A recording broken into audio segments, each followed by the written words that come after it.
Assalamualaikum warahmatullahi wabarakatuh. Alhamdulillahirabbil alamin. Wa bihi nasta'inu ala umuri dunya waddin wa ala alihi washabihi ajmain amma ba'du. Bismillahirrahmanirrahim. Bapak Ibu, sahabat Al-Husna yang berbahagia. Saya mau tanya, pernahkah Bapak Ibu mengalami anak itu marah sampai suaranya, menangisnya keras begitu sampai guling-guling di lantai, kemudian nangis lagi? Nah, saya yakin bagi ibu terutama ini sering mengalami peristiwa itu. Itu biasanya terjadi anak usia dini mulai 1,5 tahun sampai 5 tahun. Nah, kejadian seperti itu di mana ledakan emosional begitu dahsyat, anak nangis sekencang-kencangnya, guling-guling di lantai, itu namanya adalah tantrum. Apa namanya? Tantrum. Tantrum itu apa? Nah, tantrum itu adalah keadaan di mana anak akan meluapkan emosionalnya secara kencang, kemudian tidak berhenti-henti. Nah, faktor apa kira-kira penyebabnya itu? Bisa jadi karena itu adalah luapan perasaan bahasa anak, karena tidak bisa menerjemahkan karena masih kecil. Maka ketika ada sesuatu hal yang diinginkan namun tidak dicapai dengan apa yang diinginkan oleh si anak akhirnya nangis. Nah, kalau anak sudah nangis seperti itu, biasanya anak sebenarnya ingin mendapatkan sesuatu yang diharapkan namun tidak dicapai karena terkendala oleh bahasa ataupun terkendala bagaimana cara mengekspresikannya. Maka pada kesempatan malam hari ini saya akan berbagi bagaimana tantrum ini seharusnya disikapi oleh Bapak Ibu. Baik, jadi jangan sekali dibiarkan nanti ini akan menjadi sesuatu yang kebiasaan buruk. Kenapa? Karena kalau dibiarkan seperti itu, nah kalau di rumah tidak apa-apa. Tetapi kalau di rumahnya tetangga, bagaimana?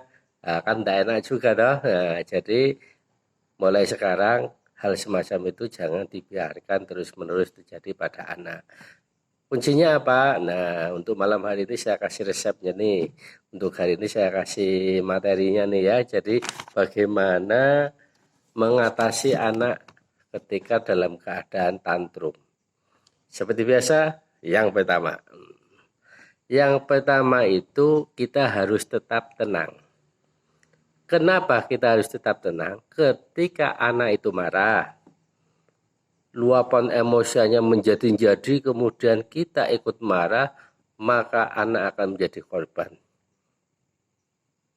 Ketika kita marah kemudian tidak bisa mengontrol emosi dan tidak bisa sabar, maka kadang tangannya ibu atau bapak ikut bermain. Jangan sampai itu nanti akan membuat hal yang merusak pada psikis anak. Kemudian apabila pada saat tantrum anak itu berteriak yang sangat banter, nah jangan membalas teriakan itu untuk memintanya diam. Jadi kita menggeletak kepada anak, nah menang, diam. Kalau tidak diam akan saya jubit. Kalau tidak diam akan saya pukul. Nah, jangan seperti itu. Itu nanti akan merusak otak kecilnya anak. Jadi tetap tenang. Tetap tenang. Stay calm gitu ya. Yang kedua, cari tahu penyebabnya. Nah, karena kadang yang sering tantrum atau usia tantrum 1,5 sampai 5 ini kan masih kategori anak PAUD, bisa kelompok bermain ataupun bisa TK. Jadi cari tahu penyebabnya begini, sebenarnya kadang ada keinginan yang tidak terpenuhi. Bisa jadi Tadi mainan tidak cocok, dia ingin meluapkan sesuatunya, tidak bisa komunikasi, marah, nangis, meledak-meledak. Bisa jadi ada perasaan ngantuk.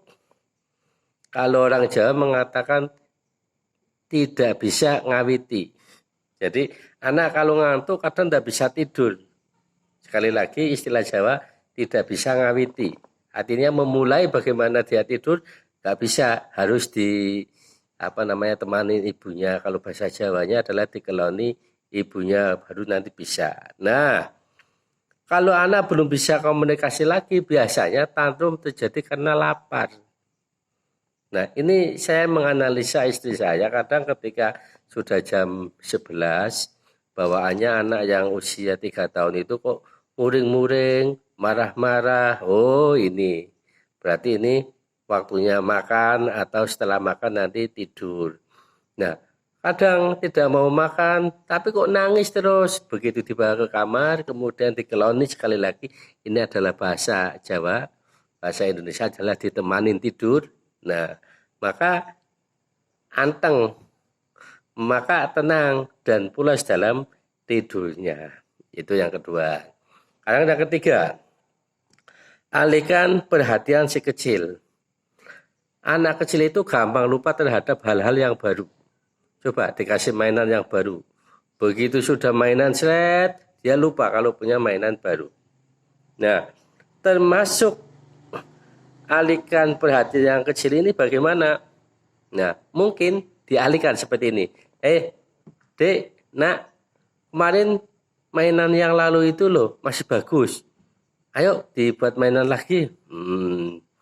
Terus bisa jadi, ayo lihat layangan ayo, lihat layangan sama bapak, lihat layangan sama ibu. Dialihkan perhatiannya.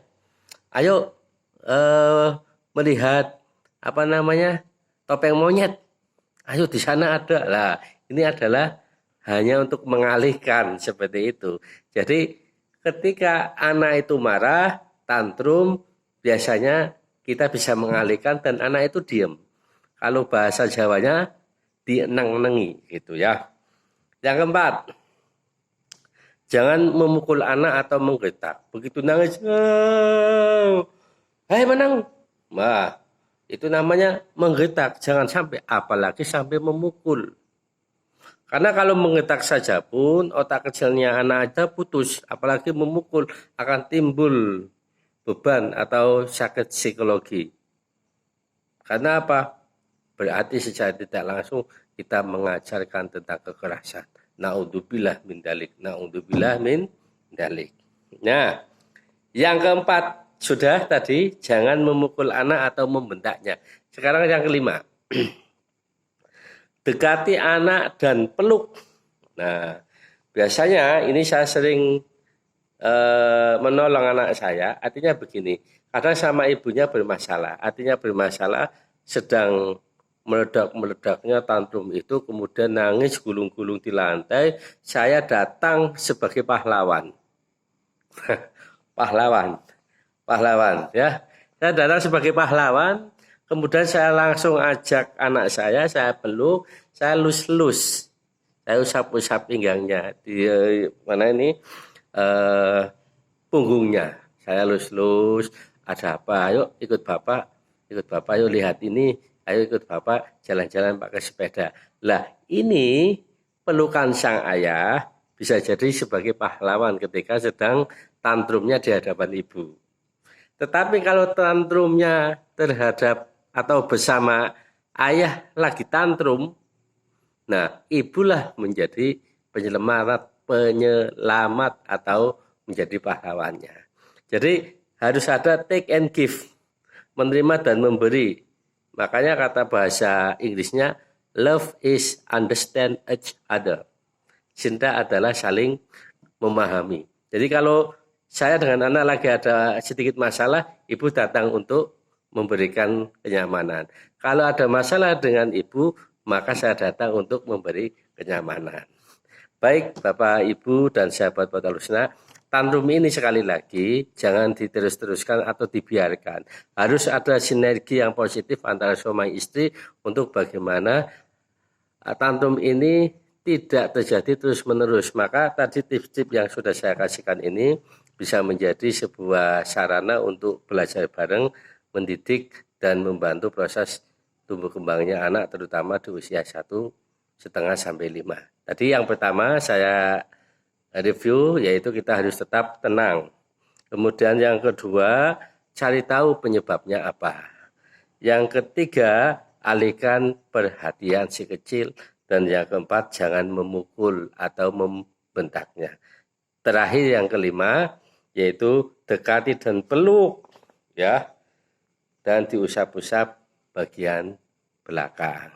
Oke, itu yang sedikit, mudah-mudahan bermanfaat buat kita semua. Sekali lagi, seperti biasa, kita kirim doa kepada Allah Subhanahu wa Ta'ala, dikhususkan untuk guru-guru kita, ustadz-ustadz kita. Semoga yang telah menyampaikan ilmu kepada kita selalu di alam kuburnya tenang, kemudian dapat syafaat dari baginda Rasulullah SAW. Buat orang tua kita, mudah-mudahan selalu sabar untuk mendidik putra-putrinya. Buat anak-anak kita, semoga dalam keadaan sehat dan sukses belajarnya. Buat anak-anak didik kita juga mudah-mudahan selalu diberikan ilmu yang manfaat untuk seluruhnya rakyat Indonesia. Semoga keadaannya lebih baik dan bisa selesai atau terselesaikan virus ini untuk menuju Indonesia lebih sehat. Al-Fatihah. A'udzubillahi minasyaitonir rajim. Iyyaka na'budu wa iyyaka nasta'in. Terima kasih, mohon maaf. Hari ini saya pakai kaos, suasananya biar santai karena ini hari Minggu. Oke, terima kasih. Sampai ketemu di kesempatan yang sama besok. Mudah-mudahan Allah mengizinkan untuk kita bertemu ngaji parenting via Facebook dan WA. Terima kasih. Assalamualaikum warahmatullahi wabarakatuh.